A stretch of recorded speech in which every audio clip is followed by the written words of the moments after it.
Prophet, along with my co-host, Big Country. What's good, people?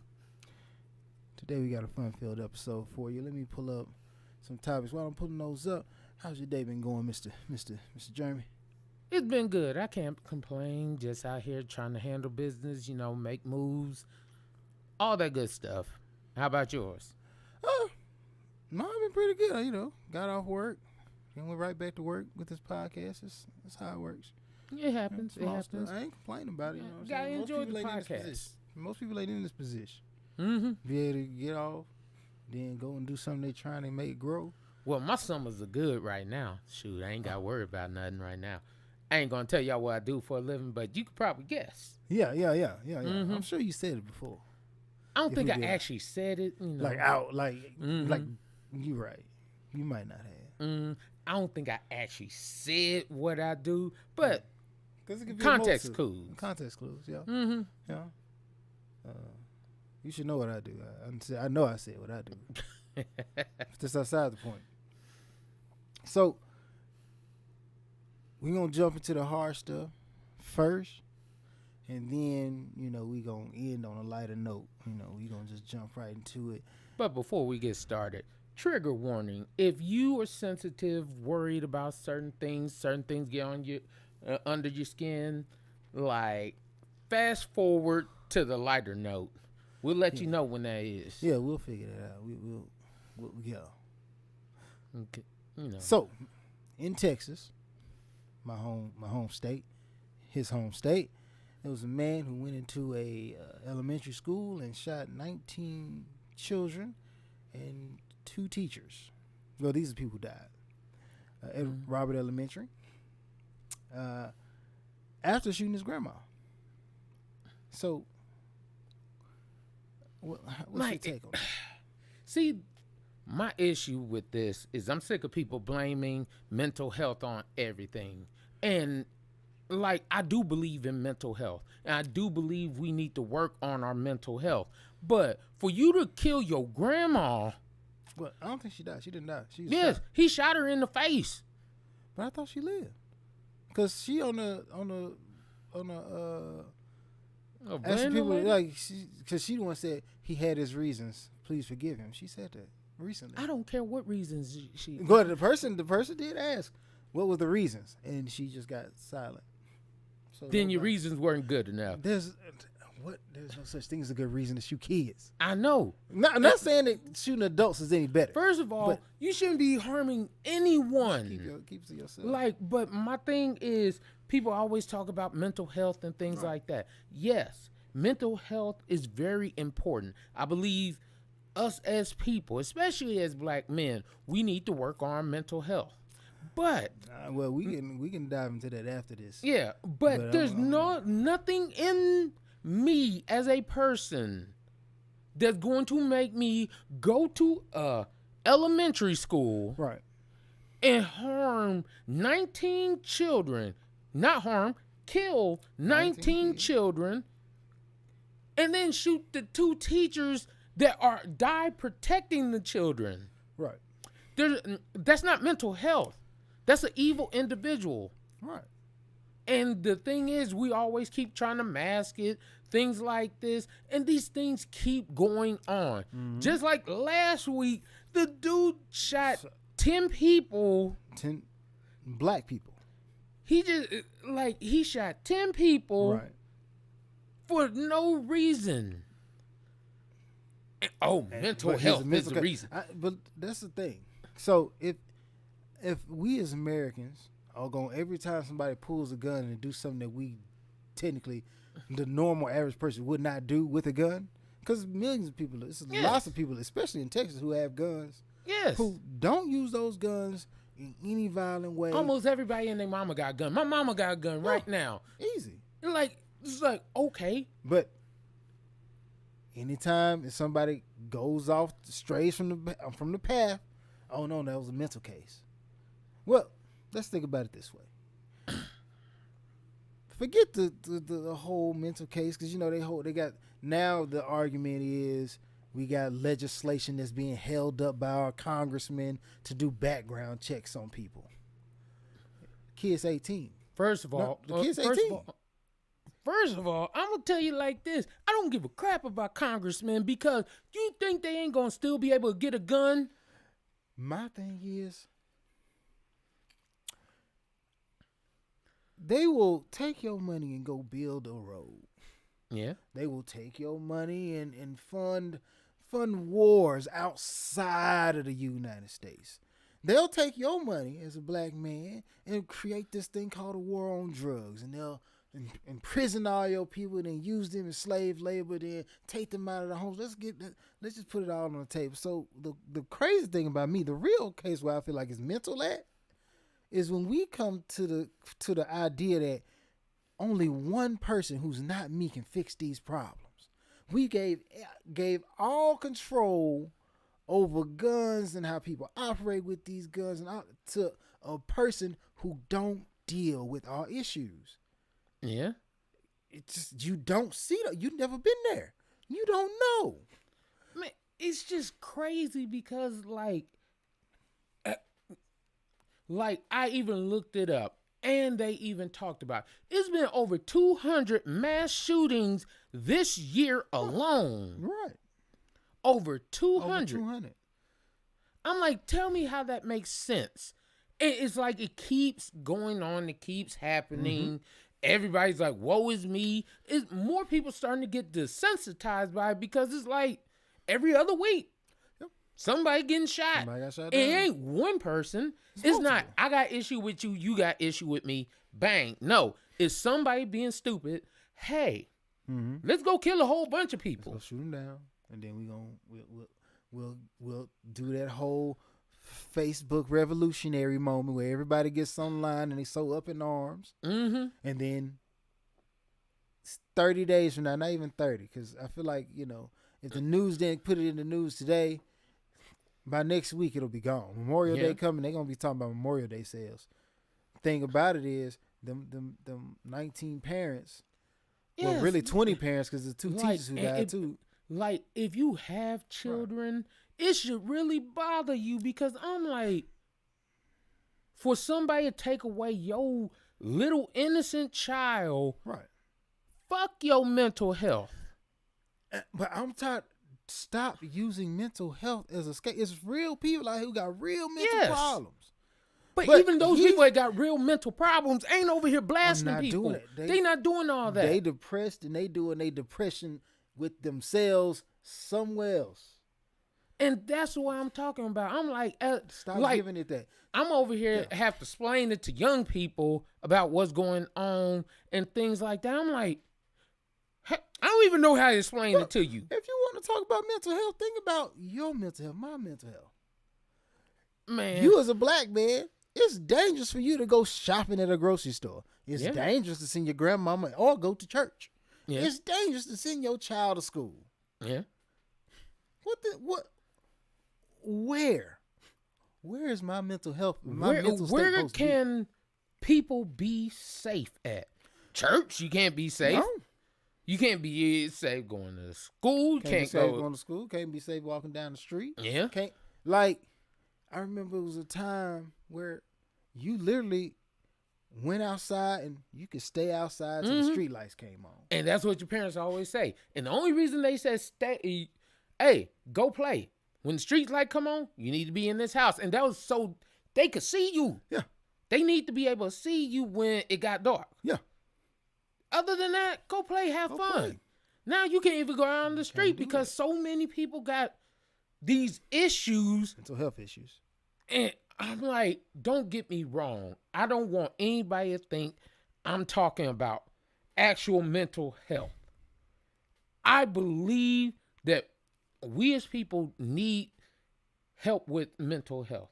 But everything ain't mental health. Some people just messed up. Like, you remember on Batman where he was like, some people just want to see the world burn. Right. And it ain't nothing to do with that. Yeah. They mentally stable in their want for destruction. I'm stabilized. This is what I want. There's no changing it. There's no altering it. That's what I want.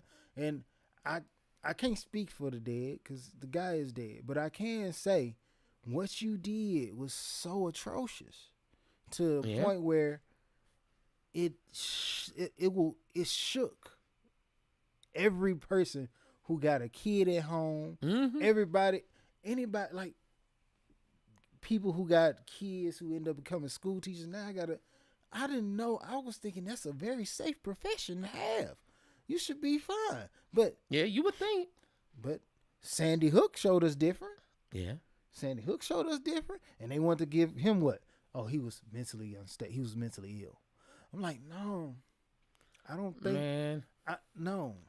Like, ever since the Columbine shooting, everything's been like mental health. They got some issues. And they had all these guns. Like, first of all, and I know this goes against being a Texan. You don't need 20, 30 guns with kids in the house. You don't. I'm sorry. You can't, at that point, you can't say it's protection. It's not protection. Yes. Texas has a crazy gun culture. Like, even myself, I get wrapped up in the gun culture. Like, yeah, man, get some more guns, get guns. But at the same time, no. If I'm going to have a gun, it's for protection. Yes. And when I'm at home, I got my gun. It's locked away, and my daughter can't get into that space, let alone into the case that it's in. You can't do it. Like, if you are going to have weapons, like my little brother, he has probably about 9, 10 guns, but he has a safe for his guns. Right. And the safe has a lock and key on it. It's not, I could figure out the combination. No. Oh, is it going to be your birthday or something like that? You got to physically have my key. Yes. The one that I keep on me. And that's why I'm like, it gets crazy out here. But with this kid, he was 18, so he went and purchased a gun. And now people are trying to say, oh, well, we need to push the age to buy guns back to 21. I'm like, that won't help. What would that prove? The thing about it is, if you did that, if you send it, you could send the child to the armed forces to fight for the country at what? And 18. They will get a gun. They'll get a gun. But you do that at 18. Like, I'm eligible for the draft at 18 as a young man or a young woman. I don't know how it works these days.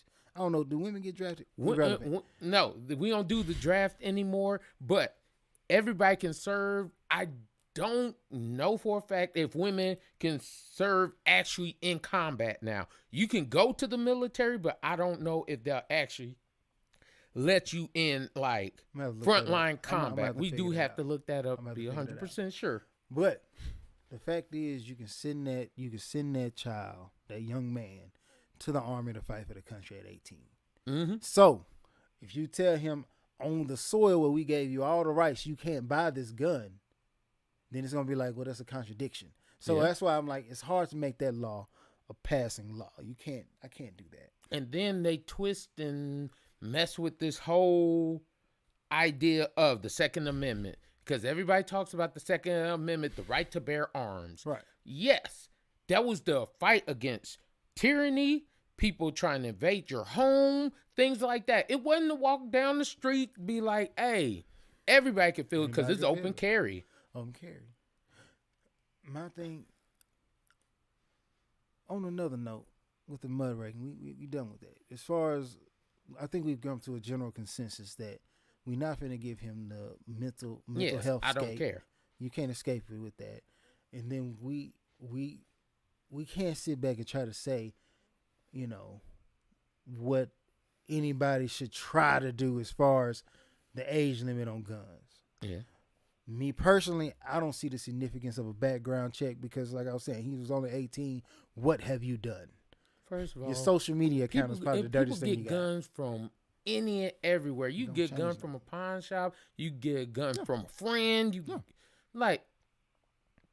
get guns. Yes. So that doesn't stop it. So how, at this point, because we live in Texas, and I understand the NRA and everybody, all these lobbyists, all these politic candidates who getting, a little, they pockets greased. Everybody, they using it as a method of control, as power. Yeah. Because you know what I'm saying? It's funny how these same politicians can come back and decide what women can do with their bodies as far as abortion. Yeah. Like they can do that, drop a hat, boom. Mm-hmm. But we can't figure out how to protect the kids in the school.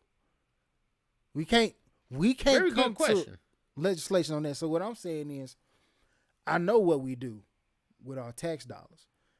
what parent, what non-parent, what human being would not want to put safeguards in place to make sure their children are safe? And that's a great question. Everywhere you go, the president got his armed forces. Mm-hmm. If you're a celebrity, you get your security guards. Mm-hmm. And I'm like, you ain't like so many celebrities be claiming they major crime bosses, drug dealers, and all that, right? Mm-hmm. But even they have security guards. Yeah. You know what I'm saying? So when it comes to the kids, everybody believes, if we believe truly that the kids are the future, why would we take all protection and give it to all these people who really should be protecting themselves? I'm not saying that the president, okay, let's leave the president outside there because we need to protect him. Okay. But, or her, eventually, one day, I'm sure it'll happen. Hopefully. But I know everybody wants their kids to be safe. Yes. Well, I think part of that is because a lot of people look at it as, well, not a lot of people. Those people that are in power, they're like, oh, well, my child goes to this school and not actual public school or not charter school or things like that. So it's like, well, they're not in that. So it's like, I can make a rule without that. Right. My kids don't deal with that.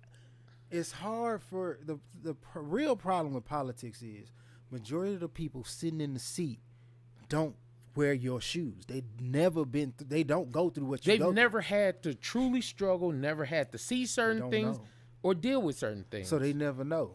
And these are the same people the reason these politicians in these seats, they are able to make terms like black on black crime. Like it's them. They get the opportunity to say, no, black people are killing black people. But I'm like, it's proximity. If you really do it's proximity. Yeah. If I'm next door to the killer, I gotta be a killer too. Why? Because he will potentially kill me. And I'm not saying that all black people are killers. What I'm saying is, if I'm living in an area that is undesirable, and then the universe, everybody from this side of the street to that side of the street label my neighborhood, they took the neighbor out of it. It's just the hood, right? So now I come here, the drug dealer that moved in, and none of us want to operate the boat to bring it over, but we always seem to get our hands on it. Yeah. So now drug dealer stays in my neighborhood, and he bringing these people around here who, undesirable people breaking in my house, stealing my TVs. Characters.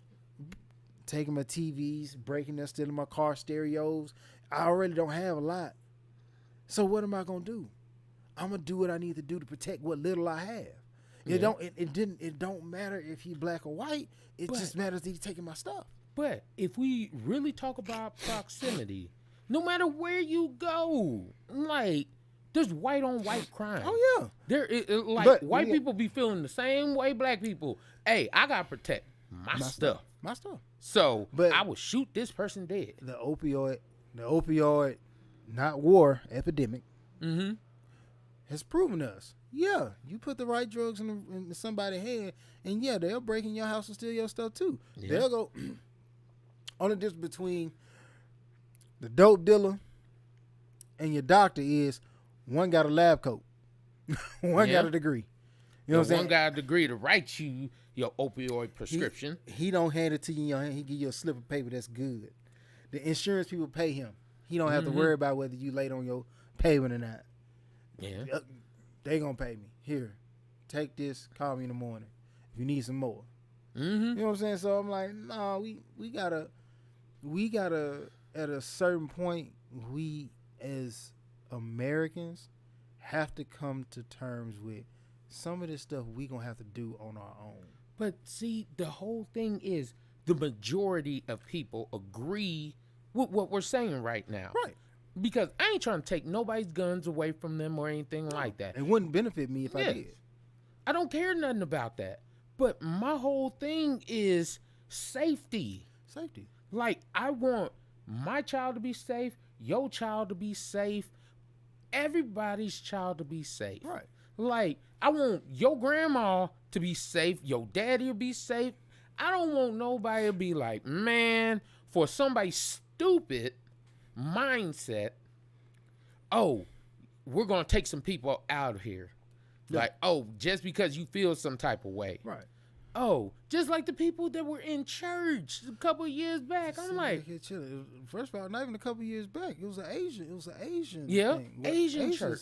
Not too long ago. Mm-hmm. Actually, it was a couple of weeks ago. Yeah. If that. And I'm like, murdered. And much respect to the head coach of Golden State, because he got up there. He was like, man, I got like 5 minutes. We ain't talking nothing about basketball. I don't care nothing about that right now. We're going to talk about all these things that are going on and all that. Right. And I'm like, I respect him for that. Even though I know gun control, yes, we do need people to actually be held accountable. Mm-hmm. But first of all, as many guns as there are in America alone, even if you did gun control like that where you have to have a license, what about all the guns that are already out on the street? What I'm saying is this. In order for this to be a real conversation with some weight, we need our politicians to be political. Yeah. Because everybody's like, well, the Republicans, the Democrats. I am not a Republican. I am not a Democrat. Mm-hmm. I choose who suits my needs. Yes. So, whoever can figure out how to keep my daughter safe at the school, that's who got my vote. And when it comes down to it, if black people all band together and do this thing that everybody else seems to be doing, this lobbying thing, when we put a little money together and let them know, hey, we going to get you in office, but this is what we expect. You going to do this on our behalf. Yeah. The insurance companies do it. Yeah. The car, everybody got lobbyists. Everybody got somebody speaking to the government on their behalf, except black people. We thought the church was going to do it, but in reality, the church ain't doing it. We thought Black Lives Matter was going to do it, but as far as we know, she took the money, the 70+ million, and she spent it frivolously on whatever she felt like spending it on. Got her brother doing a security, which is fine. Because, if your brother's your security, your brother's your security. Why pay somebody outside the family? However, if we ask her right now, how many of those dollars have you spent assisting people on the ground floor for Black Lives Matter? Because we do protests and all that all the time. And every time you go to one of these protests, the first thing they talk about is we just don't have the resources. Well, it was 70+ million given to one person. And instead of having different departments set up to where we can figure out how to properly allocate and designate who gets what. No. It's one person making all the decisions. So I can understand how that one person would see herself as the sole beneficiary of $70+ million. But see, even that's like if Martin Luther King was talking about, well, I mean, I came up with the Montgomery boycott.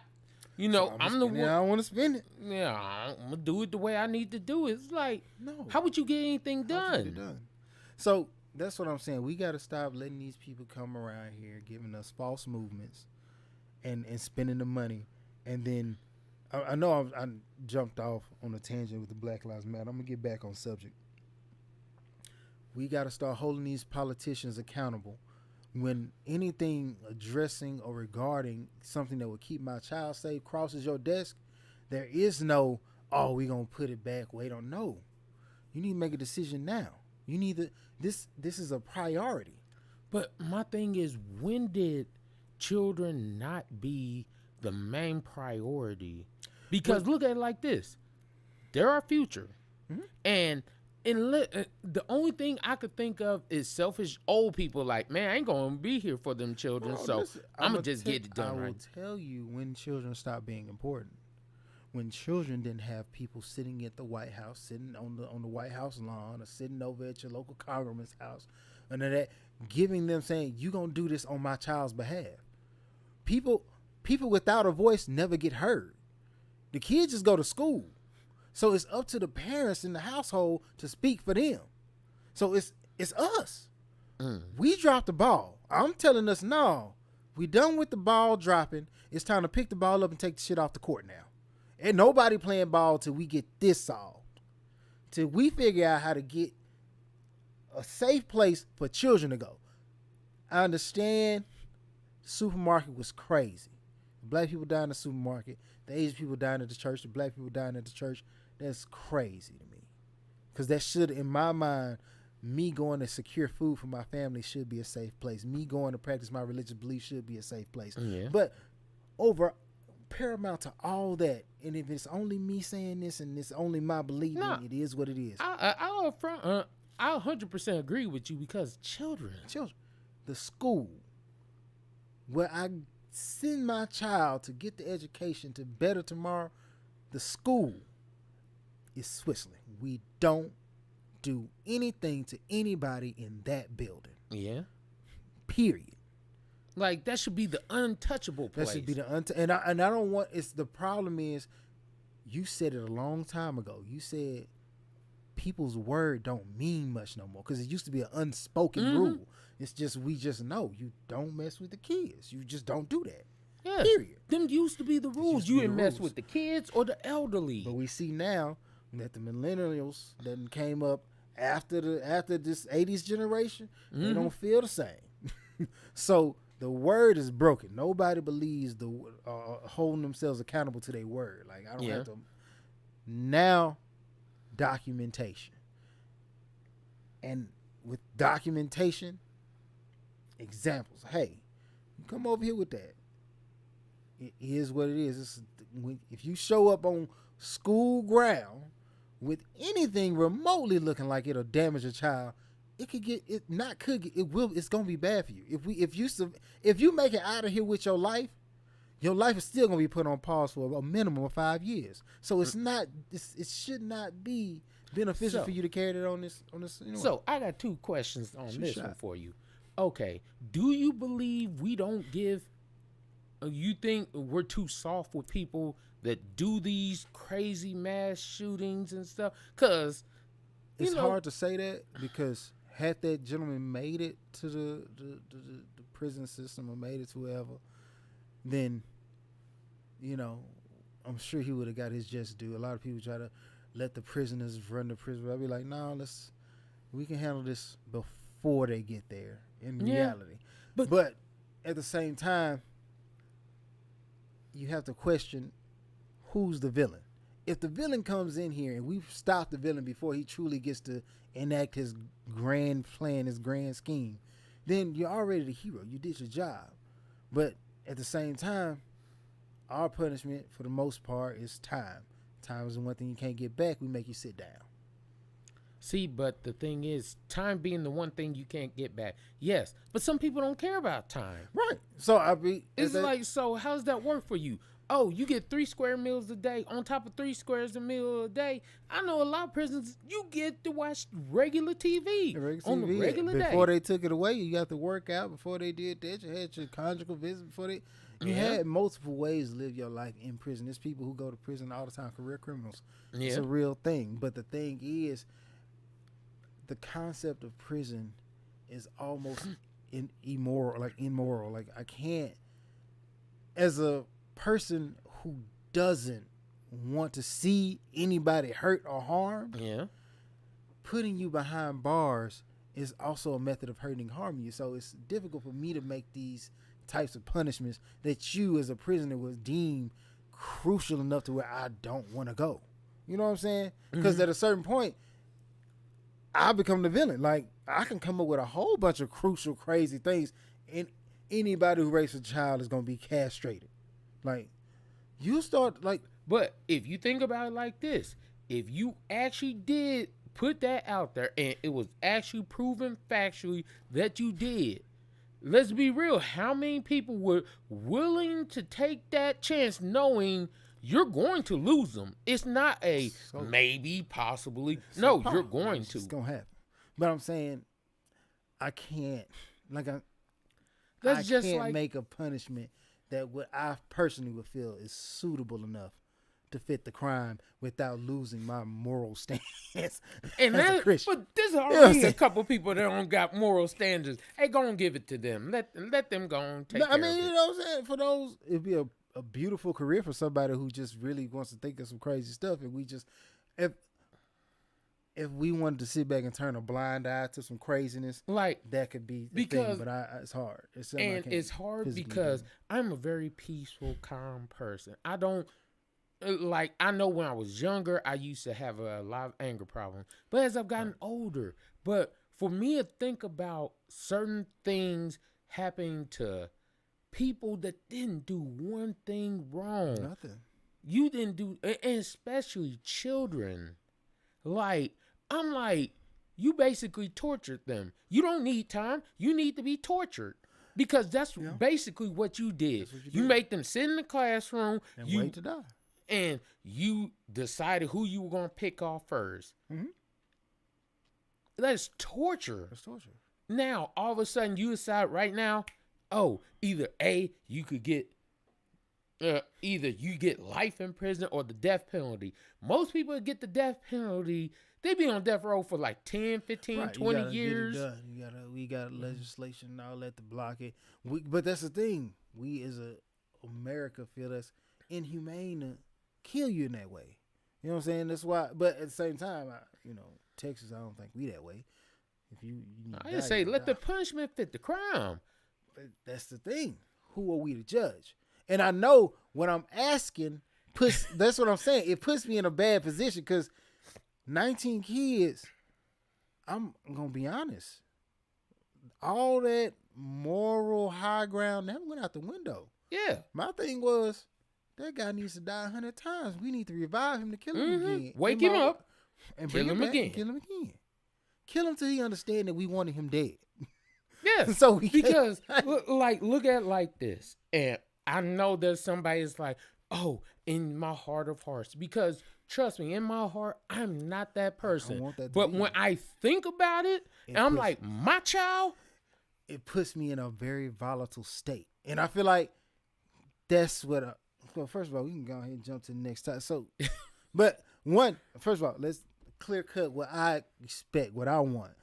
So, one, I want all schools to be gated. And I'm not talking, like you talk about the border wall in Mexico. Screw the border wall in Mexico. Take my tax dollars and you start building brick walls around these schools. Have your playground inside, all that.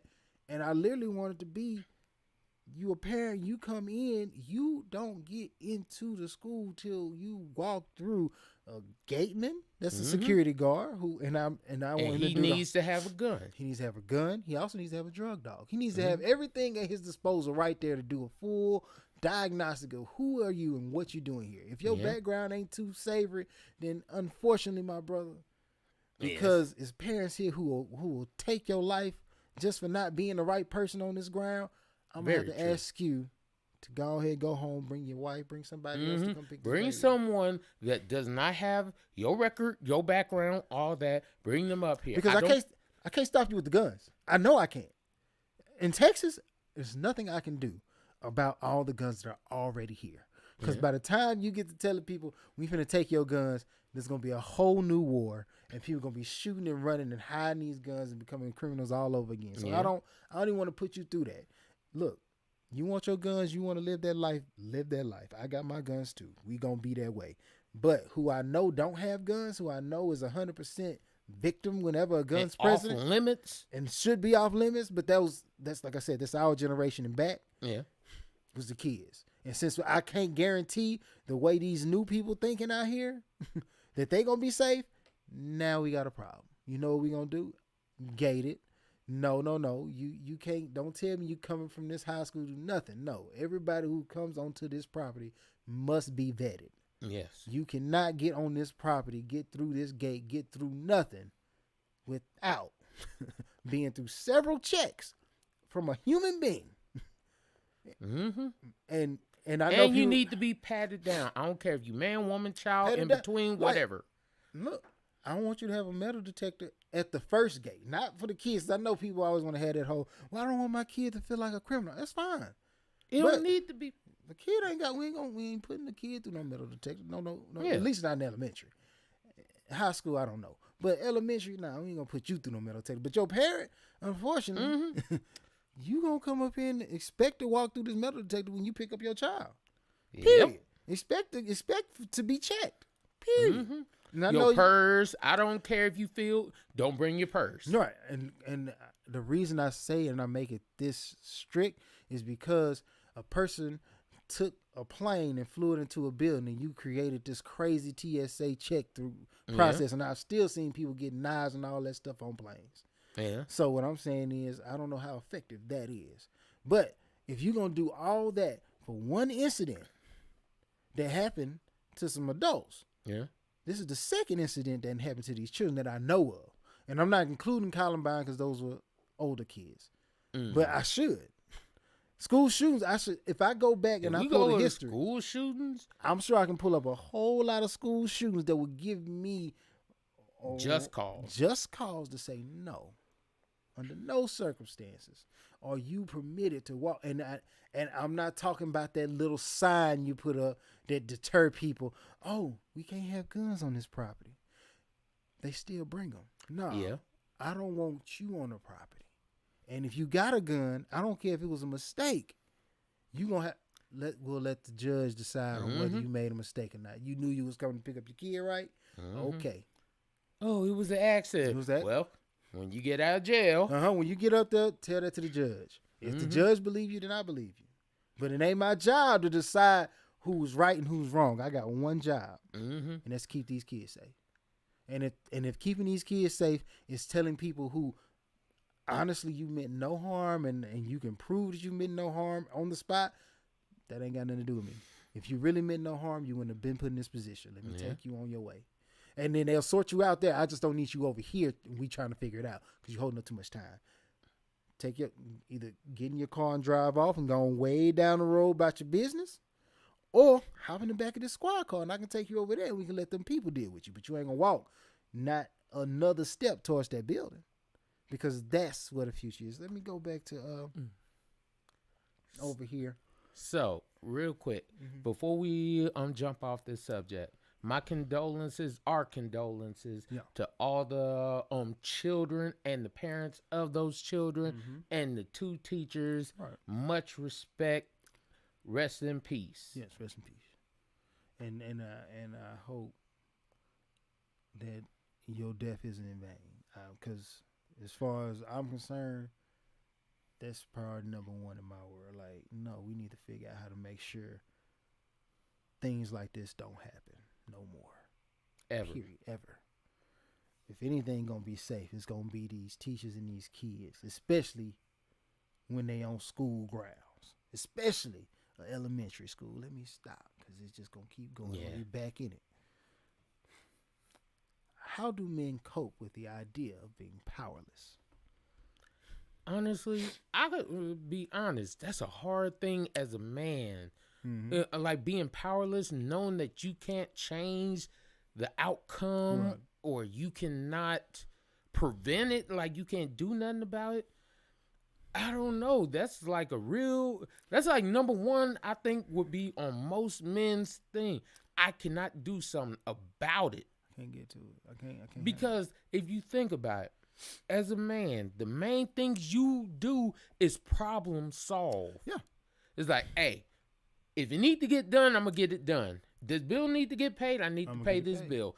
Oh, you need food? Well, you're going to get food one way or another. You're going to get fed. Like, but for you to have that power where you can't do nothing about it, right? I don't know. That's like, that's where mental health comes to play. Because when you powerless, when it's a level of anxiety that you, like I said, especially in the situation where it comes down to the mass shootings and all that, like the first one before the kids, the man had a manifesto saying that the primary reason I'm doing this is because these black people or minorities or whoever are taking over. And I'm like, granted, your thought process is extremely irrational. Yeah. Don't make not a lick of sense to somebody like me. But I'm also not the man with the gun, so I don't know.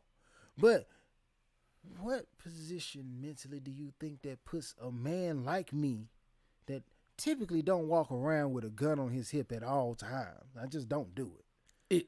Honestly, and at that point, it makes you want to go to this. It makes me like, it's like, man, I need to keep this on me at all times just to be sure I'm not powerless. Yeah, just to make sure that if it's outside, that small aspect is no longer outside my control. Like, if we gonna shoot it out, it's gonna be a fair shootout. It ain't gonna be me. I ain't bringing no knife to the gunfight. I came with a gun too. Yeah. So if you want to go that route, we can go there. You know what I'm saying? Yeah. And I'm just like, if that's what the world's come to, you put me in that position. But see, that's the thing is, why? Like, my thing is, like, okay, I like guns, but I don't really carry guns like that because of the fact that I always worry about what could happen. Right. Like, man, mess up the gun, go off.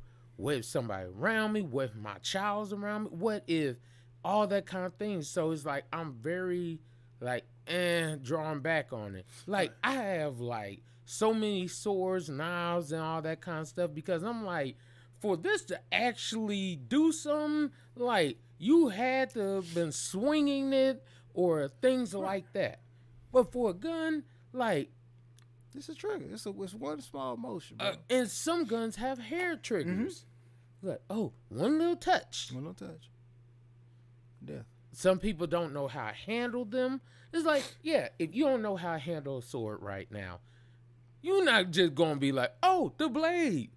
Flip it up in the air and try to catch it with your hand. You ain't going to do all that. But when you got, and I'm not finna sit here in any way and try to blame video games for anything. Because the first thing these people, politicians did was, it's the violent video games and rap. I'm like, no, buddy. I don't even know if that kid listen to rap. He might have played some violent video games, but I highly doubt that he took that because all the people on the video games ain't no kids on them.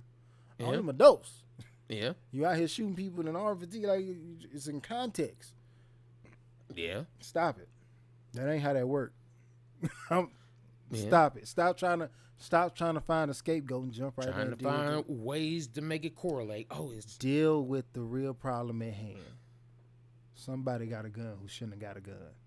Yes. Regardless, back to the men feeling powerless. It's difficult, especially as a black man. Yeah. One, we already got majority of the people are it feels like, and I'm speaking from a black man's experience, against you as a black guy. It's just norm. And I don't want to make people feel like, he finna get on some racist rant. No, because some of the people against you are people who look just like you. Yeah. It's the black woman, it's the black man, you pitted against everybody. And you're trying to find who can help you. You ever have a issue, and instead of like if you was a black person, let's just say you tripped and fell. What do? You try to not fall because you don't want nobody to look at you and see you. I fell. That's how I messed up my knuckles at one time. Yeah, I'm trying to catch myself because I don't want nobody to catch me slipping, want to see me fall. When in reality, it's like people fall every day. But you in particular, based on what the culture says, you can't fall. Yeah. Everybody looking to you to be the top dog, especially as a black man. You got to be the top dog. But we don't want to give you none of the top dog privileges. We don't want to give you no. You the one that don't fail, but if you step out of line even once, the one we fear is you. So we'll shoot you down, we'll take you out. And so it's difficult to have immense power, to be capable of so much as a black man, but you always limited.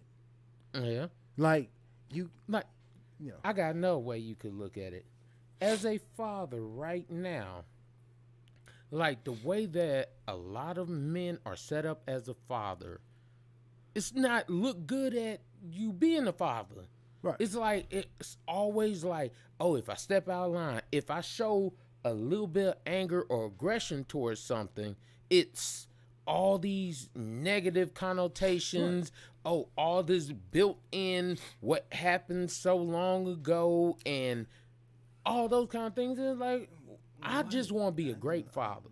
I just want to do me. But when I tell you, it almost leaves you powerless as a father in some way, because you're like, oh, if I discipline my child, I'm wrong. Oh, I'm wrong. It's abuse. Oh, well, I should have found a better way than that. Mm-hmm. Or it's like, oh, if I tell you to mind your business when it comes to my child, it's like, oh, well, see, you can't take criticism or critique or anything like that. It's like, think about it this way: if you show up and you show even the slightest bit of emotion, you being too weak. The reason a lot of people always ask, why can't a woman raise a man to be a man? Because you know that's an age old statement. Like, you need a man to raise a man. You just need, because the idea of a man to a woman is protection. Women raise hyper masculine men. They raise men who are beyond, like, extremely volatile. You say the wrong thing, I can lose my mind. You do something that I just don't like, I'll lose my mind. Yeah. You know what I'm saying? It take a man to show you, no, it's ways where you can show people that you're not happy. However, I'm remain cool. But it's smart for you not to do that no more. I've had to check certain young boys about that, because I'm like, bro, recently I had to check one real quick about it, because I was like, man, your attitude gonna end up two places: jail or dead. And I'm like, I'm gonna keep it 100 with you. I ain't your mama, I ain't your daddy, but I'm gonna keep it 1,000 with you. I used to have a big anger problem, but the thing is you know how much trouble my anger got me into? Right. Like, I'm just thank God that God was able to get me out of it. Right. But he may not feel the same way for you. Like, because I'm here trying to tell you, hey, yes, a lot of girls, a lot of people can get angry and it's okay. Oh, well, they were just expressing their emotions right now. Everybody has an emotional spectrum except men, especially black men. I've seen white men cry and still be considered the lead. Yeah. But as a black guy, to shed a tear is almost saying, "Come shoot me." Like, I've been surpassed. You can't show 100% emotion. There's no way, because when it comes to the culture, Nipsey Hussle died representing the culture. Now, granted, it was the gang culture. You know what I'm saying? Because the guy, you know.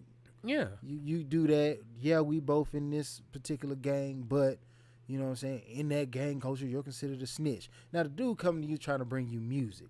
Now, I know what all things he might have did in the past, but the gang culture dictates that you can't let this man have a second chance. Right?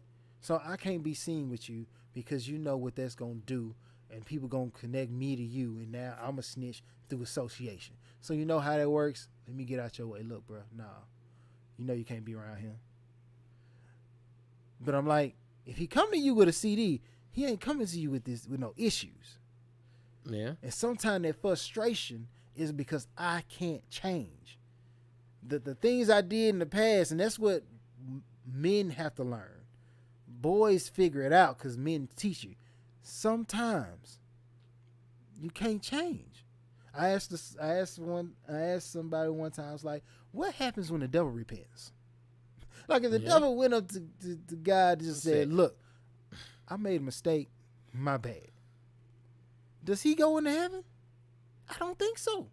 Sometimes the things you do are so beyond forgiveness that even the Most High can't let you slide. And he might be like, it's not even that I'm punishing you no more. I gave you a whole key. I gave you everything you wanted. Because the lifestyle the culture will give you everything you want. If you act stupid enough and foolish enough all the time, people are either going to get out your way or give you what you want to get you out of their way. Yeah. But when you try to come back and be a part of it, you too far distanced now. Now I can't bring you in. Yeah. You know what it would look like if I brought you back? I can't. So I'm like, at a certain point, as a man, you have to learn. Yeah. There is a point where redemption is not something you get. You can't. Women A woman can go through, cut your tires, bust your windows, punch you, cuss your mama out, beat your kids. It's one woman on Real Housewives, the beautiful one. She went down to Florida and left a elementary child, 5 years old, something like that, at home with microwave food to fend for herself while she went and had a vacation in Florida. Evelyn. It's not Evelyn. I'm sorry. I apologize, Evelyn. I'm going to look her name up. But she did that, and it's well known.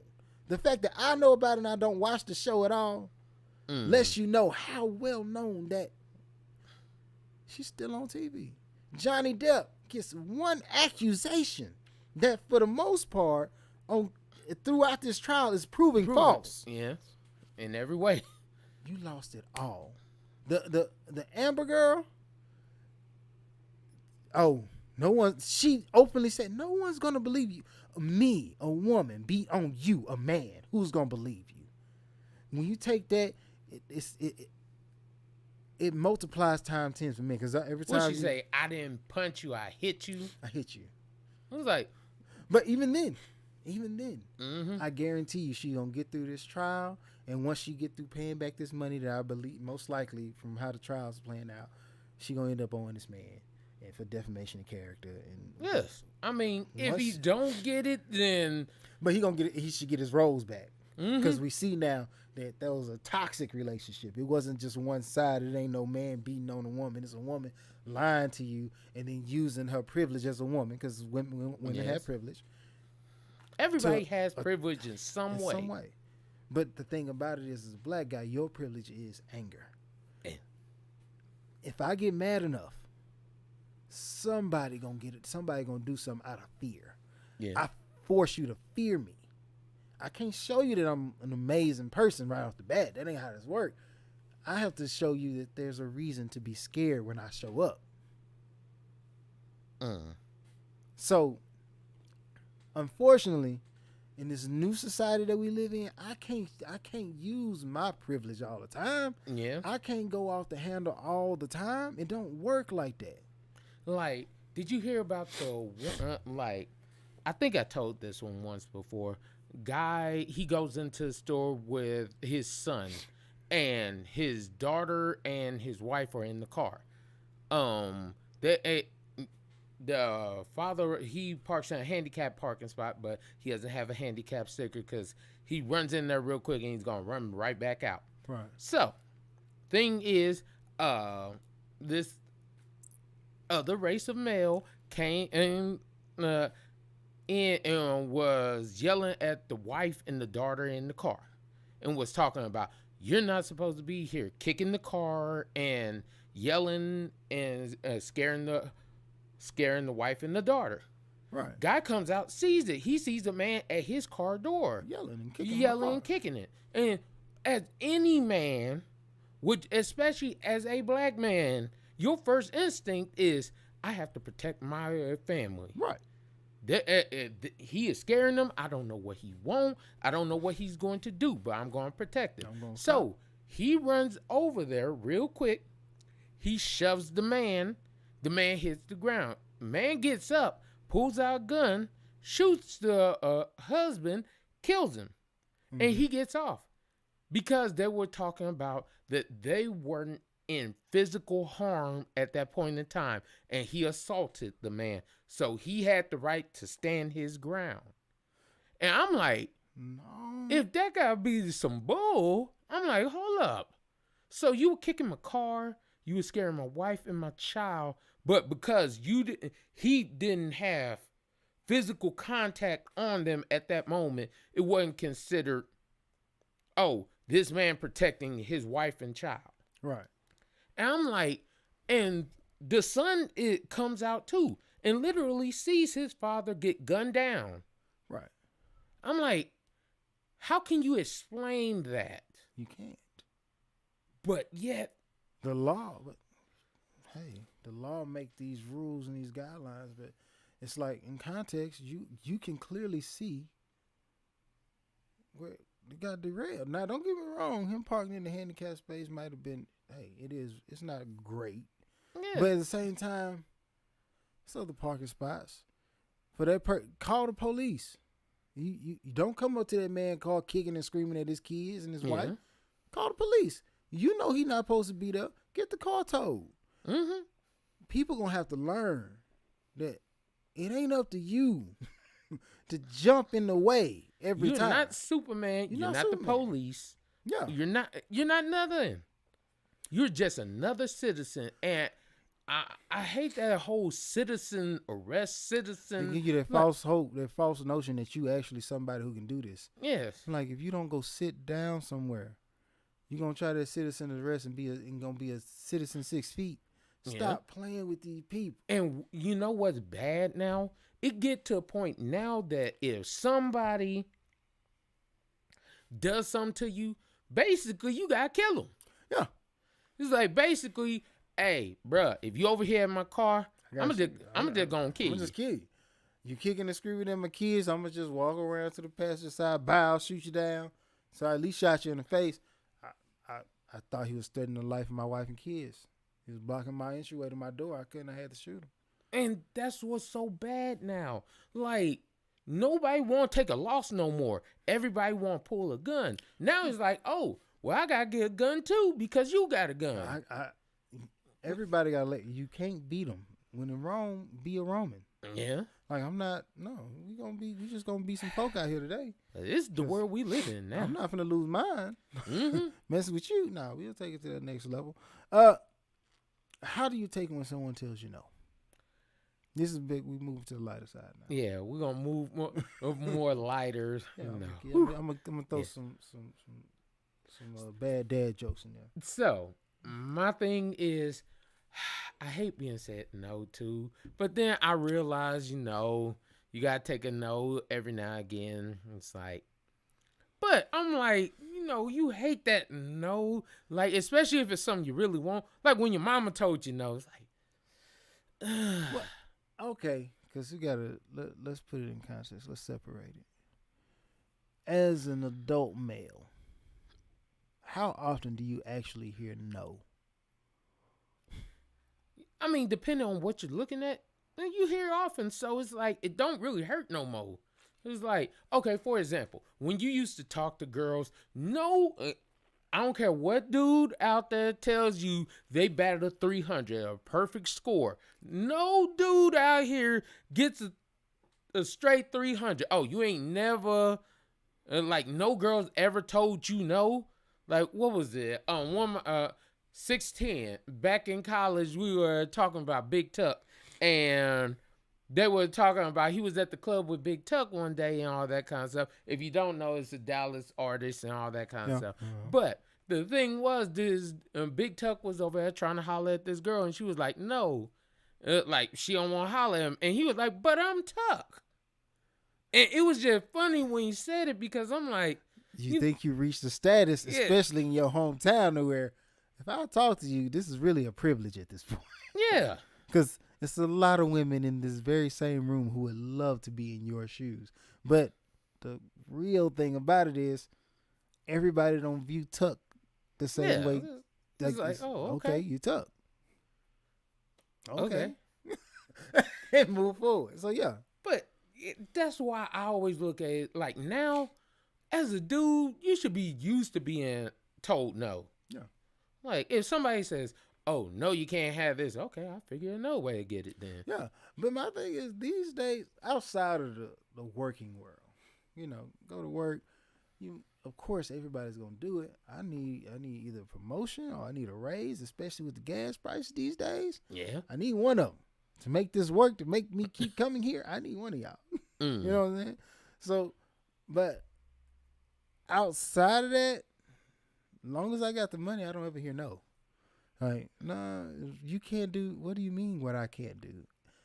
Once I got to the point where I was footing the bill for majority of the lifestyle that I live, I don't see the significance in asking you for permission to do it. Yeah. Because just do it. Just do it. I'm not gonna let you be a hurdle for me. Most of the time, you your own hurdle. Like right now, I want to buy a scroll saw. I know I don't have the necessary space for this. I know this. I know I don't. I know it's probably not the most intelligent purchase to make at this point in my life. So I'm my hurdle. I rationalize it, not now. I'll draw some pictures for some people.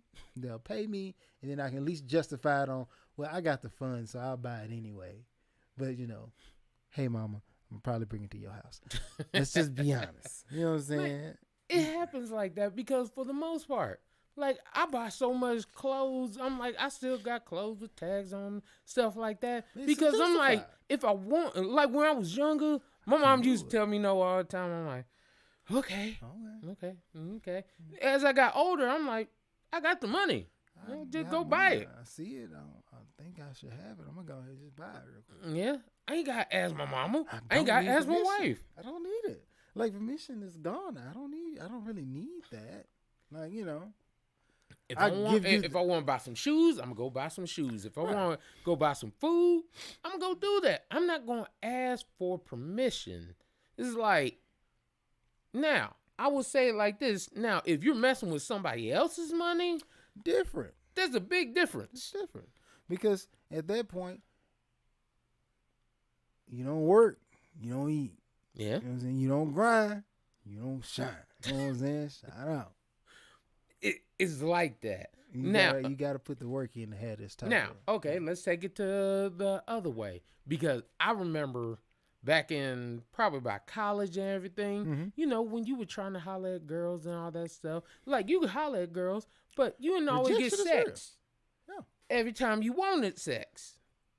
So women would tell you no. Me, I was like the same way I am now. Okay, I can't get it from you. I'll go find somebody else. Yeah. How did you handle it when women either A, rejected you, or B, were just like, no, not right now? Because, at that point in time, that was when in their 20s, it seemed like women were weaponizing it more. Right. Well, the thing about it is you have to figure out the game and play to your advantage. The benefit of being a single male is nobody holds that key. So if you're trying to weaponize something, I never gave you bullets for the gun. Yeah. You know what I'm saying? So if you telling me, well, we're in an exclusive relationship. Well, exclusive relationship with me equals sex. At that time in my life. So you have to do that. Yes. But with that being said, if you don't want to do it, it's not a problem. Like, you don't sweat it. Don't be upset by it. You told me no, that's fine. But if you think because I'm talking to you that I'm talking to exclusively you and you want me to only deal with you, then to whom much is given, much is required. So I feel like you're going to hit the Spider-Man with great power comes great responsibility. Same deal. It's because it's the same term. You know what I'm saying? It's like, yeah. So how I combat at that, I'm not really giving titles out like that. No, I'm your girlfriend. Wait. You know what I'm saying? You got to really be somebody I like for me to call you girlfriend and not have that happen. Okay. You somebody I'm fond of. Yeah. I think you're cool. If we go to a party and I see you and you see me, expect me to come try to dance with you.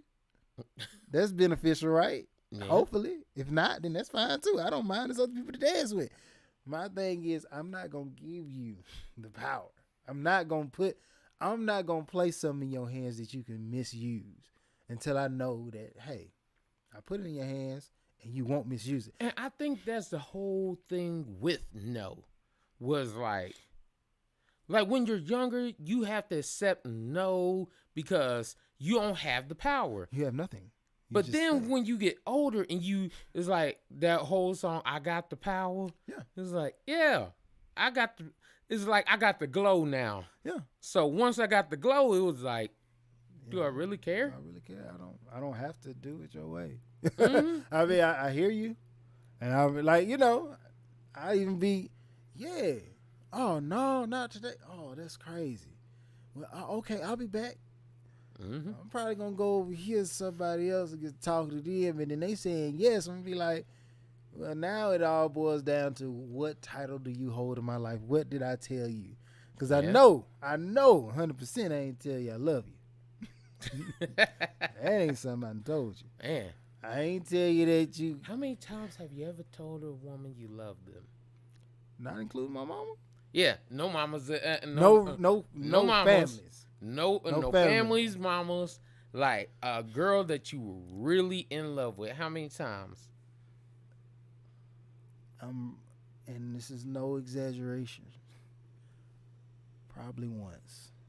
I was really select. Like, even now, I don't say it often because I don't want people to think that this is just something you get easily. You don't get this easy. It's a difficult thing to get. It's a difficult thing to get, and it's extremely hard to maintain. So, if I tell you I love you, it's you are a part of an elite class of people. Because Brian don't tell, I could have been with you for 20 years, and you might not get it. I can't do it. Are you still counting?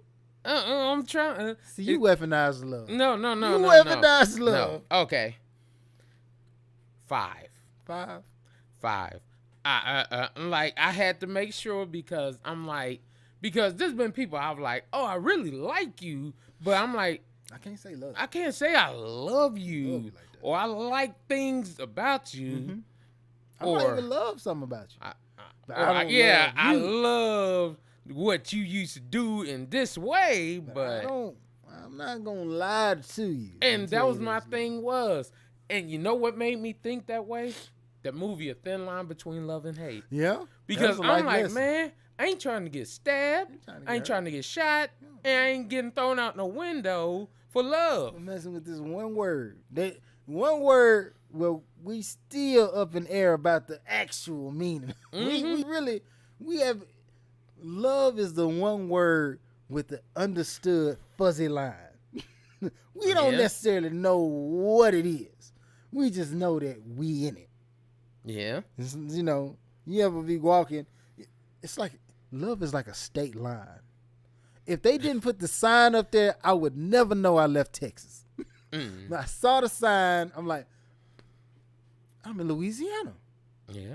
Louisiana is 12 miles away. I can go get outside of that. If that sign wasn't there to point the way, I'd be like, I don't know. I just feel like I'm not in Texas no more. That's love. I just feel like I'm not in liking you no more. I think it's more. Yeah. And that's one of them things is because when you be like, man, I really like your company, but is that I love your company? Or is it like a... Like, I really just enjoy this. Like, how far but after like does love come in? Right. Kind of thing like that. I can't judge. Because I feel like... And I've met women who judge love on the level of crazy they're willing to go on your behalf. Like, some girl men don't consider themselves loving you if they only gonna slash your tires. You know, some women don't consider love if they key your car. First of all, I don't care how much you love me, like me, whatever. If you stab my tires, if you key my car, if you did any of that stuff, thank God it's never happened. But I'm married now, man. Still knock on. You don't know. First of all, if my wife's stabbing my tires, how the kids gonna get to school? How this gonna work? You're hurting yourself. How this gonna work? Now you gotta take the kids to school. You gotta take kids to school. Oh, you put a brick through my car? Oh. Now when it's raining, guess who get hit? Mm-hmm. Oh, now the kids got suffer because you and your feelings. You being dumb. But I'm just saying. Oh, this is where we're going? Oh, okay. This is how we feel? Okay. This is what it is? But I'm like, I'm glad that's never happened, which is funny because I know my little brother was talking about his car had Dave and Kiki or Forever on it, but he was like, I don't even know no Dave and Kiki. No. Which is horrible because I'm like, so I got my own car key. For somebody else? Yeah, for somebody else.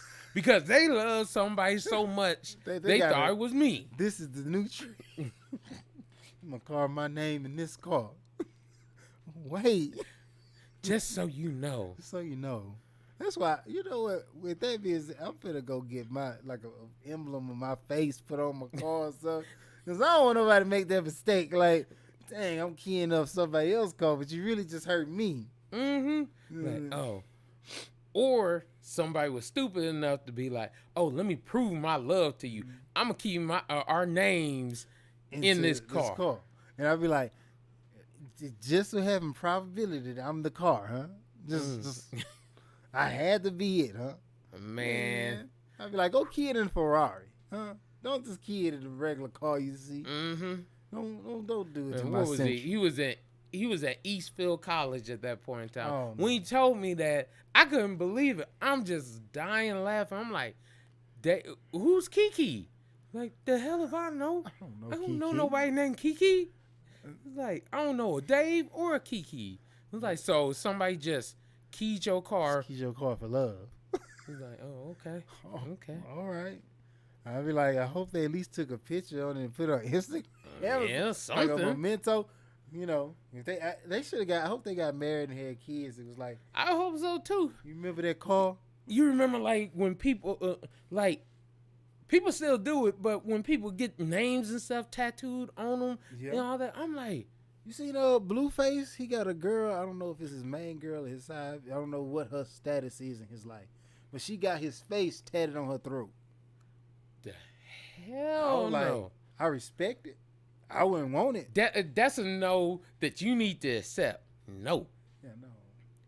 I'm like, I don't like, because my wife was like, oh, would you like me to get my name, your name tatted on me? Nah, I'm good. Mm-hmm. She's like, why not? I'm like, nah, I'm good. I just be like, you're not property. Now, you know, we brand cattle. You ain't cattle. You're still a human being. Yeah, I'm like, no. You know what? If you want to get the kid's name on you and stuff like that, yeah.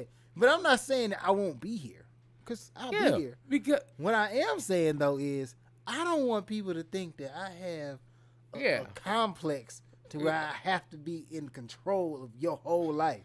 You a full person. Because, oh, you got his name tatted on you? Oh, well, he wanted me to, like, no. If you want to do it, fine by me. That's on you. It's on you. But don't make me. Yeah, I'm like, man, how you explain that one? It's like, oh, well. Sitting up there, you know. And I'm like, and my wife was like, oh, would you get my name? Nope. Before you even finish that sentence. Don't even ask that. Nope. I ain't even got no tattoos on me right now. I'll be like, look, I don't have a cross on my body yet. I knew God before I knew you. So I'm sorry. God know my heart. God know my heart. And I ain't got him on me. So, unfortunately, I can't put you on there. I'm just hit you with that. No. So, and I'm like, you gotta accept that one. Just be with this. Rest with that. Or man, I wish we had that little thing that hell no. Yeah. To the no. Hell to the no. Hell to the no. All right. This segment of You Won't Believe This is brought to you by... Oh, as always, my beautiful wife, Traces Like Mine, Yanni Like Mine, and Wasted Desires. Look them up. They're on Facebook. They're on Instagram. They actually have their website, wasteddesires.com. Check them out. They do anklets, waist beads. They do bracelets. They actually started doing the little garter thigh on waist too. It took my advice. So, I don't know if they already started. It don't matter. I just found out about it. I'm going to take it. So. But did you tell them to put that with bachelorette party so everybody can feel like a bride? The bride get a really fancy one. I'll be honest, I never said nothing about that one. Other girls who still single get the like just a one bead one. The married girl get the lacy one, right? And then everybody has one. And just they can your homegirls just snatch it off and throw it at the stripper. And know, he doing this thing. Look. I'm trying to change the world, bro. Hey, it'd be real though. I mean, you just gotta say, we set it up one time, bro. I guarantee you, take off, bro. It probably take off, bro. But yes, check them out. They're out. wasteddesires.com. All right. Man surprises his girlfriend by putting her name on the deed to his home, his properties, and all of his benefits before he proposes to her. What do you think?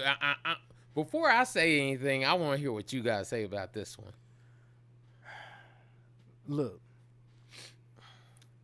because women have the right to say no, I'm going to say no. Buddy, no, I'm not putting your name on nothing. I won't even put your name on my birthday cake that you bought. It's my birthday. Everything is separate until you say yes. I'll go as far as to buy you your own property. Like if I really was digging a girl and I had it like that and she was like, oh, for my birthday, I want a house. If I'm Prince or something, all right, you go a house. That's your house. My name ain't on it. It's your house. We get married, that can be our house. But anything that I currently already own, you know, the mansions, all that, that's me alone. The properties, that's me alone. That house, you might have to do some upkeep on it, but that's your house. You asked for that. You know what I'm saying? I'm not giving you that level of no. I'm going to just tell you like this. Hell no. In no way, shape, or form. No. Not going through it. No. And I'm like, I'm sorry. And I know somebody going to be like, oh, well, he's just showing how much he love her. I don't love nobody that much. Not before we even say, not before I even say, will I marry you? But I'm going to put you on everything I own. My problem is, it's proven the fact that I love you through my gesture of going to buy this ring, to put it on your finger, to give you the opportunity to be a part of something so great. That's why I'm like, I don't want to give you the bulk of what it is you gonna get. It's like going to play The Price is Right, and they like, well, here are the prizes. Do you still want to play? Are you saying if I play, I could potentially lose these prizes? I don't know how he felt, because what if she said no? Does he take everything back? But the thing is, once you put their name on, you can't just take it off now. So that's what I'm saying. If I went and you played The Price is Right, and they already put the car in your front yard, the money in your bank account, and gave you the little home suite theater set, do you still be like, I like to place $2 on that, please? No, there ain't no show. Nobody show. Ain't no audience no more, because it's over. You already won. That's it. But it's just crazy that he did it before. Like, maybe if they were engaged and he was like, oh, well, once we, before we even say I do, as we getting ready to walk down the aisle, baby, it's all for you. But before I even ask you. Honeymoon, yeah, I'll do it right. On honeymoon, be like, yeah, I'm going to put your name on the deed. I'll show up to the honeymoon, hop off the plane. Ha ha, look at it. Got you on the house. Ha ha, look at it. You part of the business. Before that, though. But that it makes no sense for you to actually be like, hey, before I even propose and you even say yes or no, I'm going to put you on everything I own. My businesses. Whatever it is. So, even if you say no, I can't get you off of this. I can't be like, oh, well, you said no. You said no? Like, that's like, because I used to have this dream of one day be a millionaire. And then before I got married and all that kind of stuff, and I was like, oh, what I'm going to do is on my wedding day, once she says I do, I'm going to be like, hey, baby, we worth like $20 million. Half of it's yours. Because I know you married me for me, not my money. But I'm not going to be like, oh, before I even asked you. Let me wire transfer you $10 million. Just because, you know, we together. Man, we're going to take this $10 million and be like. And like, I'm just saying, what if she was coming to the house to break up with you and you just wire transferred $10 million in there? It's just like, thank you. but I was breaking up with you today. Mm-hmm. Be like, well, you need to wire transfer that back. No, I No, don't. no. I earned this because that's the first thing she gonna hit you with. I earned this. I put up with you. I put up with you for this. And ain't no judge is gonna be like, oh, you got wire transfer that back because the it look like a gift. No, it don't look like a gift. When you did the wire transfer, this thing called your signature went on this document, and now she has proof, documented proof through the bank to verify that, hey, he knowingly sent this woman $10 million and did not have anything that he wanted from her outside of, this is your girlfriend. Yeah. So ain't no judge on any one of these 50 states gonna be like, yeah, you're right. No, it don't work like that. Yeah. And that's why I'm like, that's crazy. And I'm like, I know there's going to be somebody that's like, that just proves how much he loves her. No, that shows how stupid he is right now. You don't know if she going to say yes. You don't know if y'all going to be together. All you know, you love her. I love her. I love her. And you don't even know if it's a You know how many dudes, you know how many people in general have said, I love you, and then they don't end up with them? Somebody totally different? Yes. But I loved you, though. Jeremy, you just told us about 5 people. Yes. I had 5 people. The first one, I loved her, but it was like, yeah. I might love you. It's like, and that's honest. When you're younger, you say certain things because you think you know what love is until you get older. Yeah. You think you know what love is till she bite half of your sneaker and you really weren't trying to share that day? And you're just like, I don't love you like that. This is over. No, you know what, like, and one of the things, and I'll be honest, one of the things really got on my nerves with her, she used to talk about my cooking. Like, it wasn't that she would admit my cooking was bad. She just thought, oh, he think he's such a great cook. I'm like, so you ain't gonna say my cooking was bad, but you just like, you didn't confirm nor deny. Yeah, it's like you just want to hate. You just sit the hate out. It's like, oh, okay. Right. But I'm just saying, 5 people. Yes, I've said it to 5 people in my life. Now, if you had signed over half of what you own to each one of them 5 people at the time when you said you loved them, how much would you have? Now, I'm gonna tell you like this: if I did that, I'd be show up in a ski mask at somebody's house. It's like I need that back. I made a mistake. I don't love you like that. I need that back. I need that. Get that back. I don't love you like that. Yeah, no.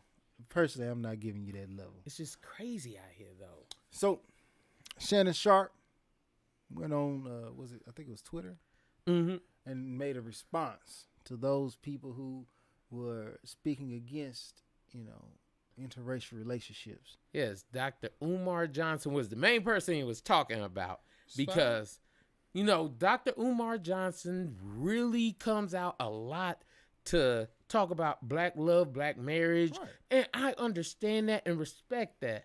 But you can't knock where you find this thing called love at. And he was like, oh, if I date a white girl, what business? And he even said it on there. He was like, what business is it of yours? I don't pay your bills.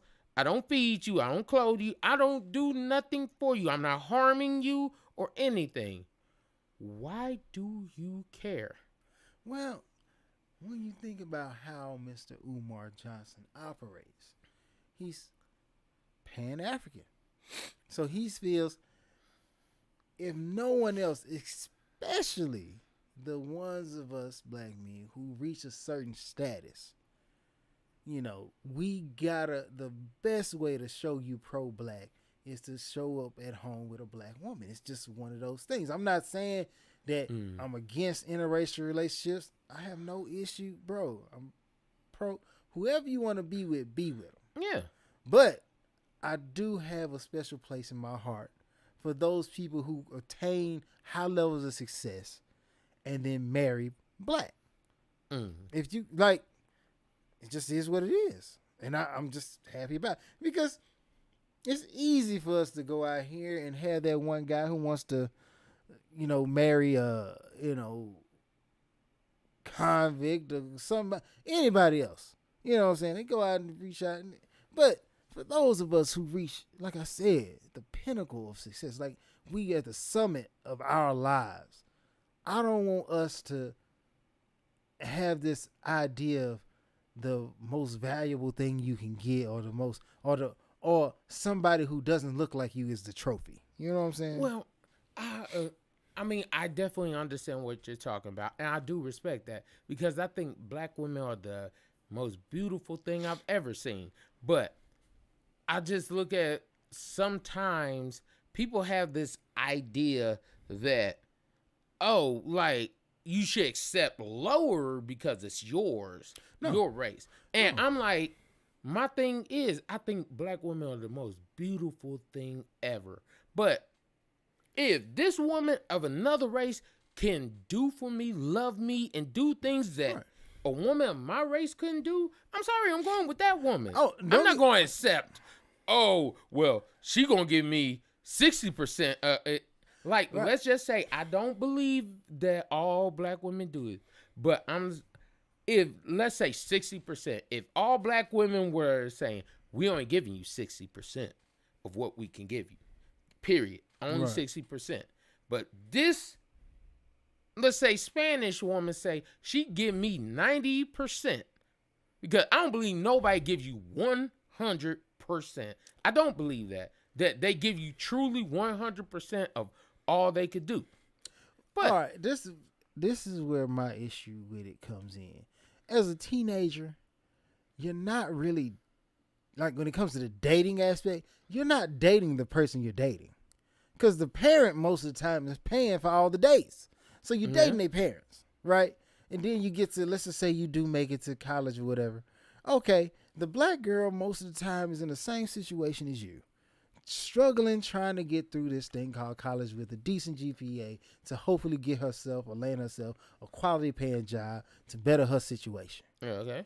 So her parents ain't finna be sitting up here trying to put, oh, you talk to such and so.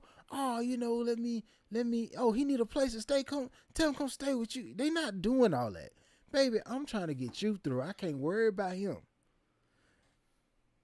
It's like barriers to entry. It's like my parents can't afford you, the athlete, the top dog of the school, but her parents can, cause they already footing her bill to be in college. So now she go get her little rinky-dink job, and all her money can go solely to you if she wanted to, because everything else is already paid for.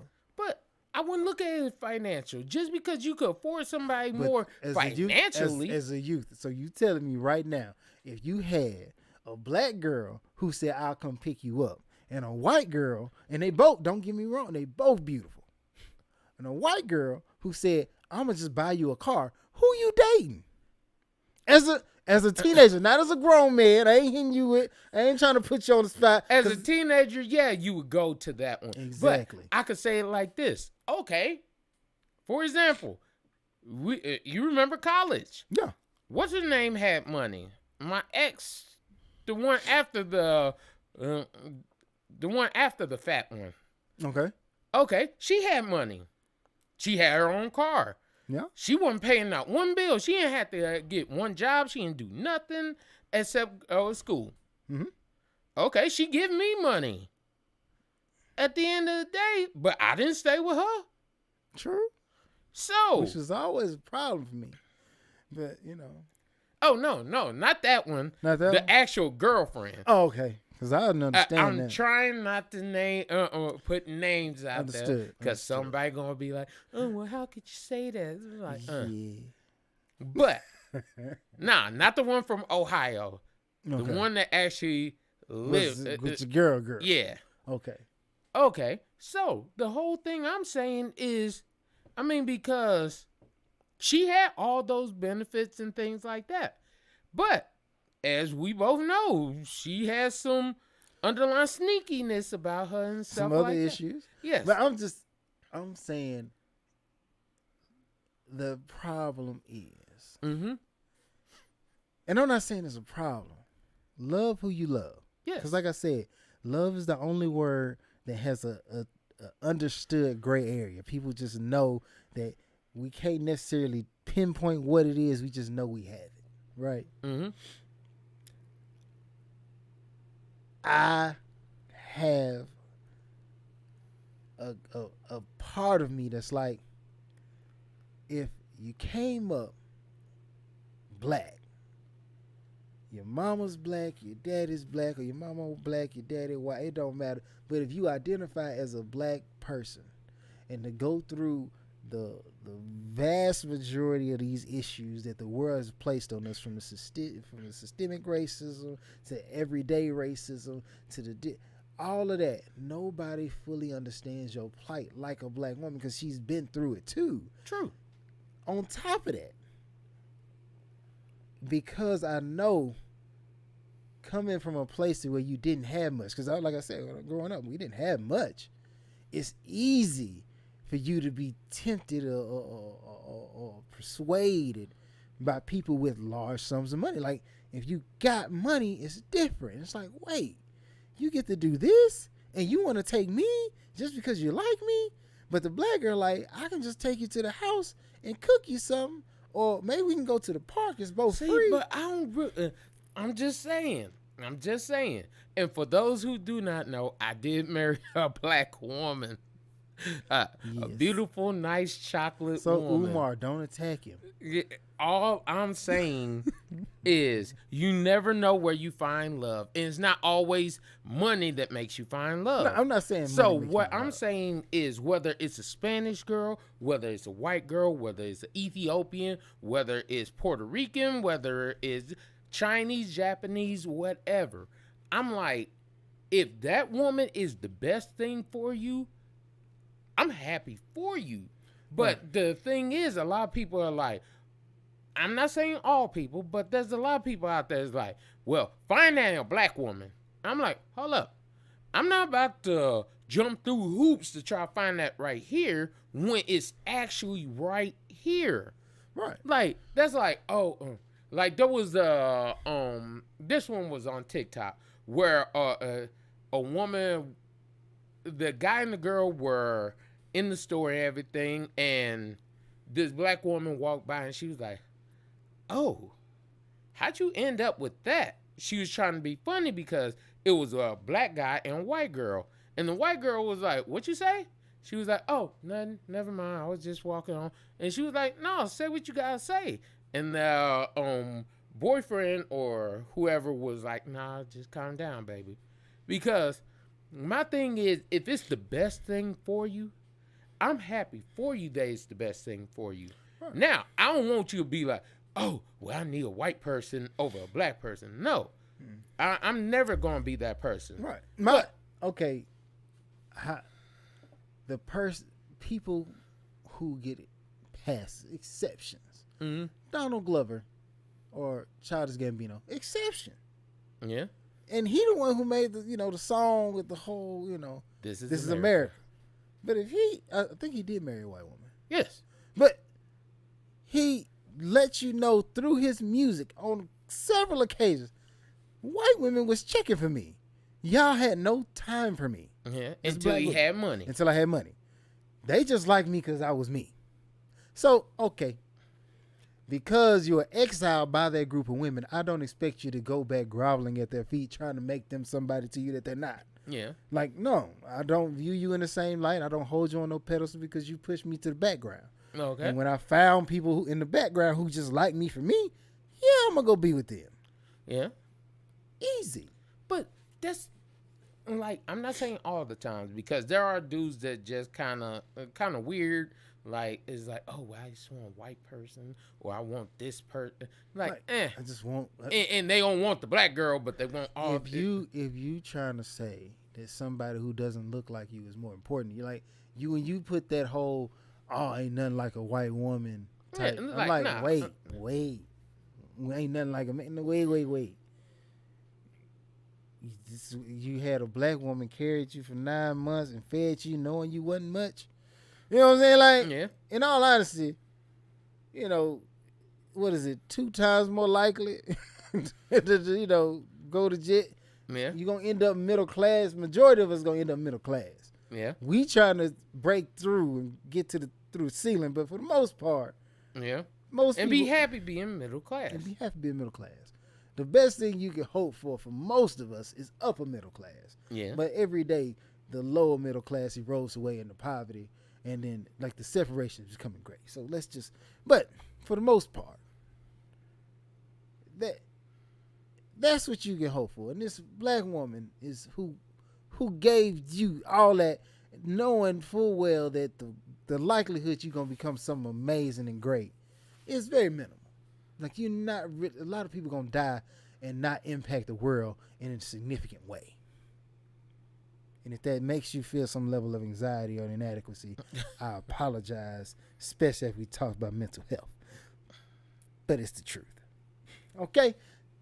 Like, okay, I got an example for you right now. Like my little brother. Like, and at one point in time, not a lot of women were checking for him. Right. Not a lot of black women were checking him a hard for him. time.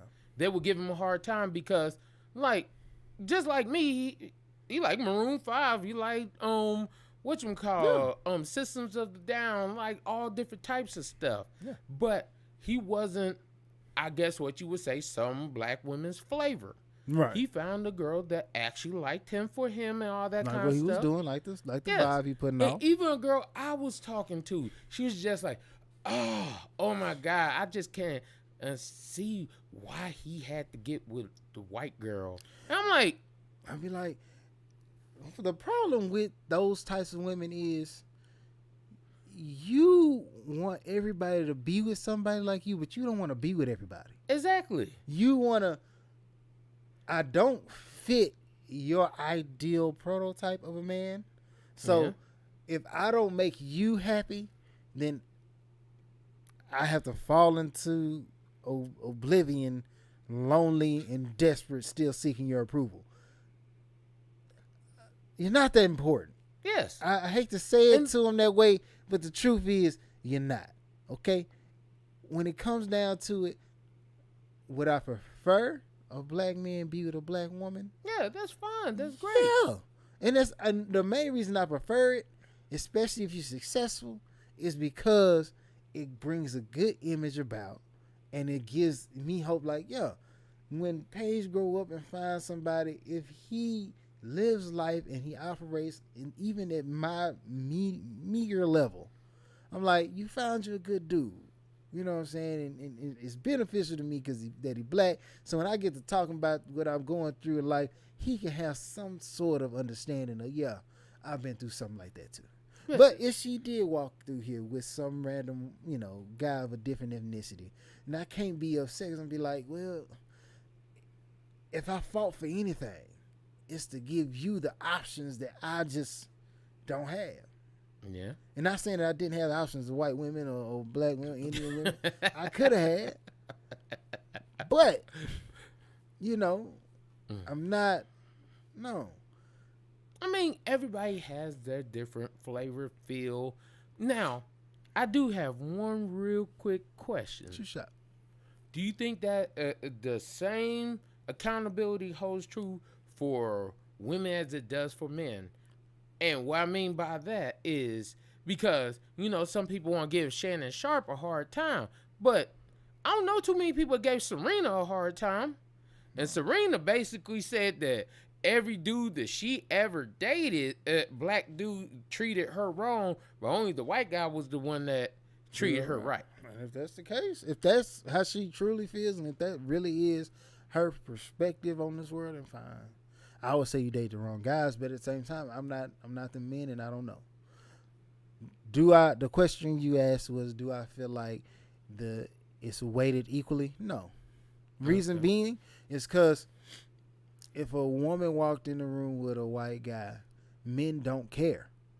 I can't. I physically, if you decide to go be with a white guy or a black guy, whatever type of guy you chose, it don't affect me. You're not with me. I only want to care for and be around things that want me. If you don't want me, then I prefer you go be with them and don't waste my time. I don't have a lot. Yeah. You know what I'm saying? 100 years what I'm pushing for. A lot of people fall short. And 100 years ain't a long time.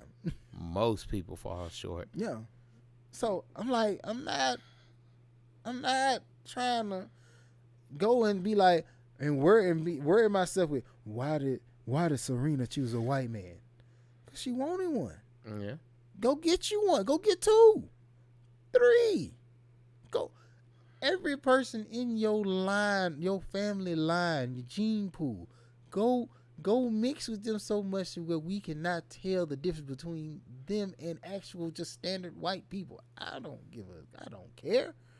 As for me though, because of what I've been through and the people that raised me,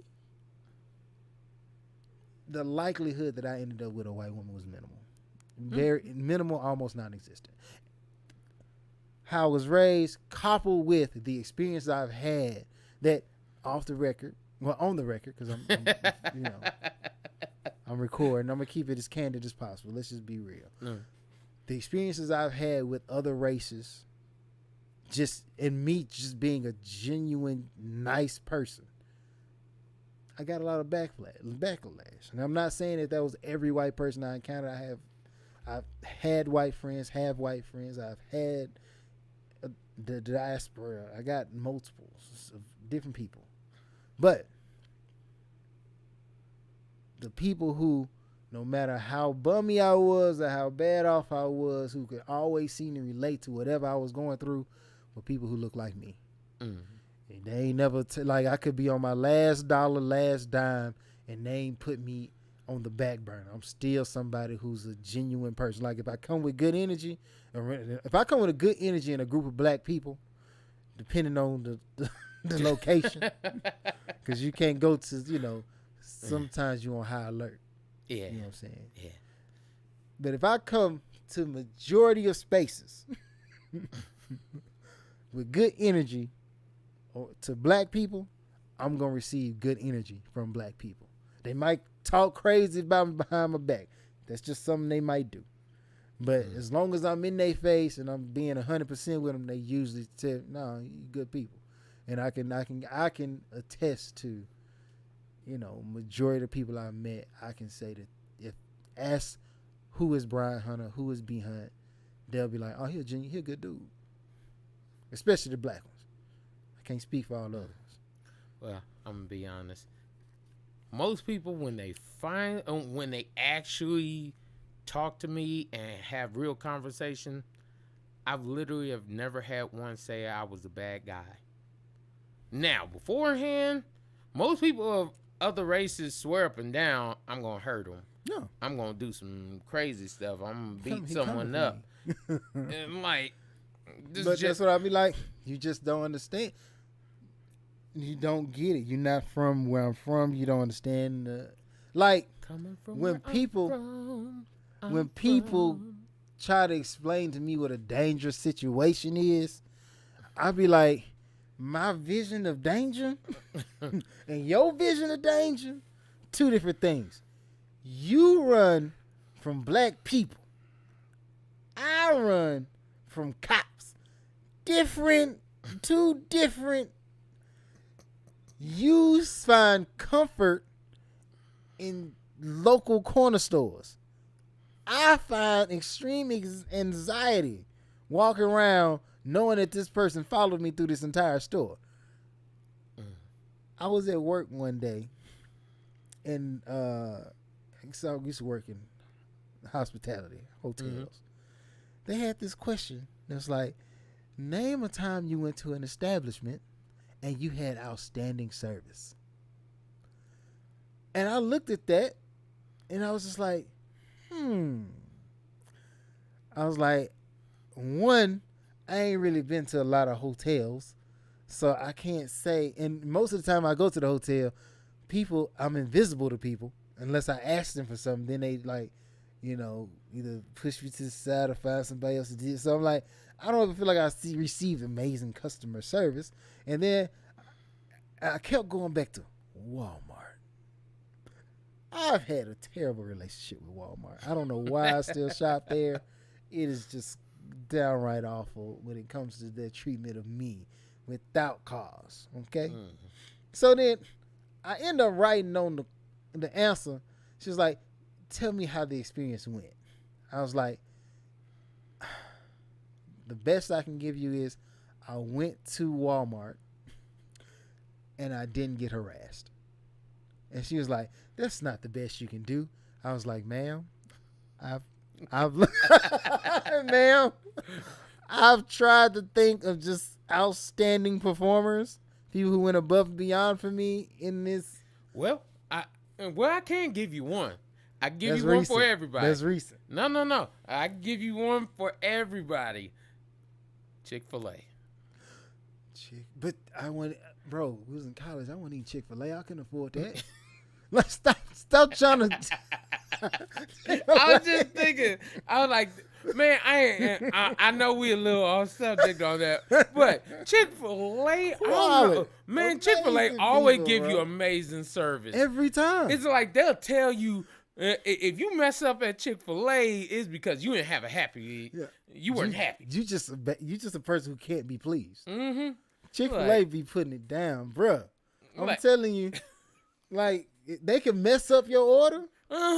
And bruh, they messed up my order, fixing my order, then gave me a coupon for a whole nother meal. Told me, you know what? We'll give you your money back for this meal. I'm like, okay, okay, that's how you fix it. That's how it's fixed. This went from a bad experience to an all right experience to, man, y'all need to mess up more. Like, Chick-fil-A will do it. And that's what I was saying. I'm like, and I hate to shoot that one out there, but can't nobody say they have a bad experience with Chick-fil-A. I'm sure somebody can say it. They're lying. But it's not,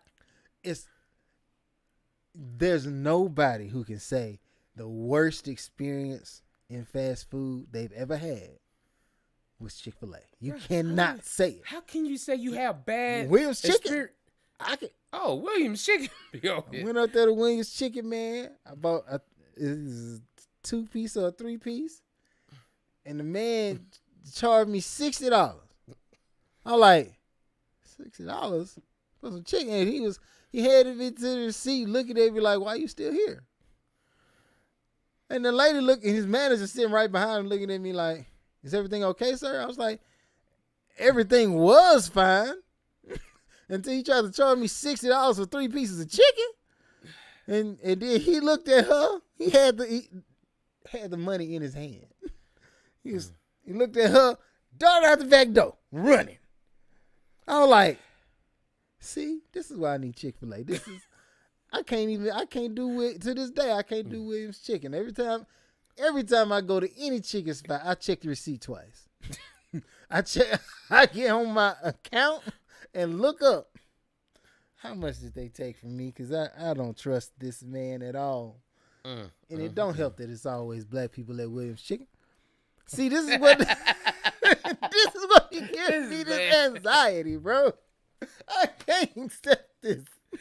Oh, Lord. I can't accept it. Man, it's a hard knock life. It's hard, bro. Man, but hard. Hey, I'm just saying that Chick-fil-A life. Chick-fil-A life, bro. I'm Chick-fil-A for life, bro. Mm-hmm. Like, Chick-fil-A is the one fast food restaurant where if they gave me a shirt to wear, I wear it. I wouldn't wear a McDonald's shirt. I can't wear a McDonald's shirt. I can't wear a KFC shirt. I can't wear none of them. Cowboy Chicken, I wear a Cowboy Chicken shirt. It's just because I still have not tried that. Go eat it, bro. But I'm saying, like, when you go to Chick-fil-A, they always nice. I think they tell their employees, if you don't come to work to smile, you got to go home. Don't come. Mm-hmm. You can't be here. I'm like, I wonder how much they get paid at Chick-fil-A because they always smiling. They always smile. First of all, I go some days and it's all adults working. I go some days and it's all teenagers working. Mm-hmm. And the teenagers and the adults, the variance in service is not there. Even the kids who's 17 somehow have got it in their head, I got to be good at Chick-fil-A. Mm-hmm. I don't know how these people do it. I don't. Man. But I'm a Chick-fil-A fan. Mm-hmm. You gotta respect it. That's why they line always wrapped around the corner. But bro, it don't matter that they lines around the corner. Yeah. Because you're going to get through the line and bro, I don't care if it's 100 cars deep. 100 cars deep. You're not finna sit in line 5 minutes. You just don't do it. It don't work. I ain't even gonna lie. I don't know about that one. Bro, I'm go not to this gonna one. lie. Go to the one up here off MacArthur. I've been in Chick-fil-A line, but I'll be like, I'll wait. I just said that I'll wait. Before they renovated it, they only had one line, and I'm talking about that line will be wrapped down the street, bro. You'll park at the end of that line, and it's physically like constant moving traffic. You could literally just take your foot off the brake, and it just keep rolling. It's like it don't stop. I'm like, I know people up there making orders, but it don't matter. Chick-fil-A is bomb. Chick-fil-A is the place. If you haven't eaten Chick-fil-A, or if you live in a state that don't have Chick-fil-A, I'm sorry that you have to suffer through this poor performance as far as fast food places. Yeah. Like, customer service is key when it comes to Chick-fil-A. Yeah. And then even some days out of the year, they give you free Chick-fil-A. Yeah. How many places give you free food? Bro, you know what? Chick-fil-A ain't open on Sundays. And every Sunday, I remember that. I'll be like, man, I could have had some Chick-fil-A today, but it's Sunday. And I'm like, it ain't even the food. I'll be like, you know what? I can live without the food. Not saying it ain't good. I mean, it's decent. It's a chicken sandwich. It ain't just crazy amazing. But at the same time, it's almost like we friends, bro. Mm-hmm. It's almost like we friends, bro. Man, you know, they need to steal McDonald's slogan. We love to see you smile. Because they really do. Yeah. Like, they stop it. McDonald's, stop lying, bro. You don't care about us. You don't care. Chick-fil-A, thank you. Because you, if I could go back and they asked me that question whenever you receive exceptional service, I can write Chick-fil-A on there 100 times. I would write it. Mm-hmm. I know I would. That's one place you could honestly be like, better than Disney World, bro. Just to be treated this way, it's amazing. They treat me so nice. They treat me so nice. First of all, you know they got to be good because we gave them more advertising. Yeah. Hey, Chick-fil-A, if y'all want to go on, then if you want to, you don't have. I'll put on Chick-fil-A's suit. I'll put it on right now. Mm-hmm. I'll come here sitting in the cow suit. I don't know if y'all still do the cow or not, but if you want, I'll come. I would too, man. Hey, we dress up 2 cows over here. Here's what it is. I'll be here cowed up, bro. First of all, I'll do it for free. I'll do it for free. But if you want to pay me, I'll do it too. Mm-hmm. You know what I'm saying? Shout outs. Let's see. Shout out to Nate Price, Grit and Grind. Exceptional personal trainer that actually cultivates and takes care of his clients. Check him out. He's on Instagram. He actually has his website up. I think it's Grit and Grind. I will have it listed below. Shout out to Aretha. She's in Northeast Mall. She actually has body contouring. She does body sculpting. She does ice sculpting, where all that kind of stuff. She does men and women. Mm-hmm. She's been on here on earlier episodes. I'm trying to get her back on here for more recent episodes. Who else? I already shout out my wife, but again, my beautiful wife, love you, baby. Shout out my mom. Oh yeah. Also, shout out the podcast, Something for the People. Like, subscribe, share. We're on everything you could think of. We're actually on Pandora now. So, if you don't find us, you're not looking for us. Right. Something, the number 4, DA People. What you got? Tyler Bailey, Luxury Clothes by Luxury Guy. Check him out. He's got a website. He's done tons of clothes for tons of celebrities, and he's trying to make you feel like a celebrity and look like one. Just putting on the clothes. Trust me, the shoes, if I could afford the shoes, I would buy the shoes. I'm trying to get famous so I can afford some of the shoes. It's just how it is. Of course, State of Being, Cousin Mike, wiggly in these game spaces. Mike like his mom do. But he does a podcast, State of Being. State of Being. So go see him out. If you don't like what he's saying, listen to him again and make sure. Okay? If you do like what he's saying, listen to him again so you can confirm that. And then listen to him again because I know you like it. D-Mac, third time's the charm. D-Mac, he's a barber. He cuts hair. I got a head on because I haven't seen him. I should see him. I definitely need to get my hair cut. You know what I'm saying? I got to stop looking rough. I feel like I'm going to get more views once I get to the sexy level. Mm-hmm. Once I reach level sexy, boom, I'm on. I don't know how true this is, but apparently Facebook is stopping their podcast section. They will no longer be doing video podcasts on that platform. So if you are watching us on Facebook, as much as I, like Facebook, if it's not around, then I can't I can't show you something that doesn't exist. Anchor does have a video podcast section. We're going to be trying to use that soon. But, of course, move to YouTube. Spotify. Mm-hmm. Spotify actually has started a section where they're actually showing videos. Mm-hmm. Who else we have? We definitely got to work on YouTube, make sure that's up and running, moving right.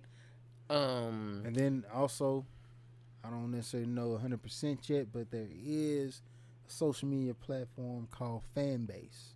Mm-hmm. And Fanbase, it's essentially how it was described to me. Let's just say Netflix decided instead of letting you be a podcast, podcast that they run, no.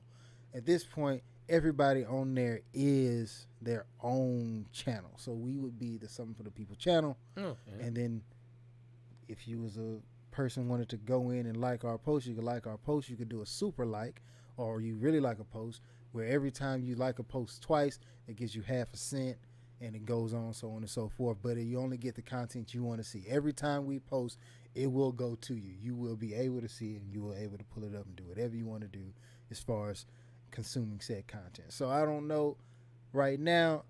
I'm definitely looking into it to try to see if I can't get it on there. And it's owned and created by Isaac Hayes III, which is Isaac Hayes' son. That's real. So, boom. It's vetted in the black community because it's black owned. And I want everybody to go over to Fanbase because at a certain point, we all know when the parents get on the social media site, the kids usually get off. That's very true. It's very true. So I'm not your parent. I'm trying to bring you over to Fanbase so Paige can have Facebook. Okay? She ain't gonna she can have that. Let's get the Fanbase. We're gonna do it that way. But yeah, YouTube. We'll set up the Fanbase. We gotta update the link tree with the popple. And outside of that, it's been another episode of Something for the People. Y'all be easy. Hold it down.